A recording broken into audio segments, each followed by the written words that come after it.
আসসালামু আলাইকুম। নিশ্চয়ই সবাই ভালো আছেন। আলহামদুলিল্লাহ আমিও ভালো আছি।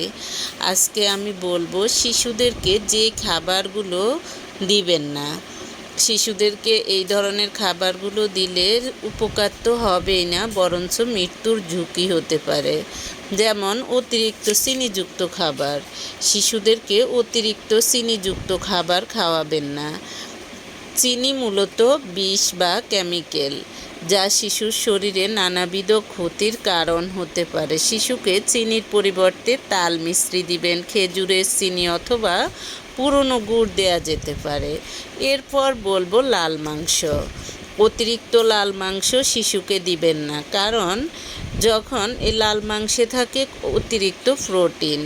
এই প্রোটিনকে অ্যাবজর্ব করার সময় অতিরিক্ত অ্যাসিড উৎপন্ন হয়, যা শিশুর শরীর থেকে এত পরিমাণ ক্যালসিয়াম বের করে দেয়, যা এক সময় শিশুর শরীরে ক্যালসিয়ামের ঘাটতি দেখা দিবে।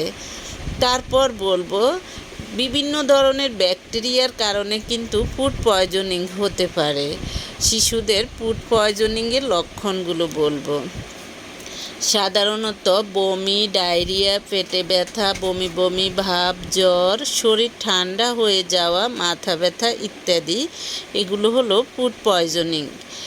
শিশু টানা 3 দিন বা তার বেশি সময় ধরে বমি করতে থাকলে, অতিরিক্ত মাথা ব্যথা হলে, মল বা বমির সঙ্গে রক্ত বের হলে, পেট ফেঁপে থাকলে, গুম গুম ভাব হলে, ডিহাইড্রেশন জাতীয় লক্ষণ দেখা দিলে বুঝতে হবে শিশুর ফুড পয়জনিং গুরুতর অবস্থায় পৌঁছেছে।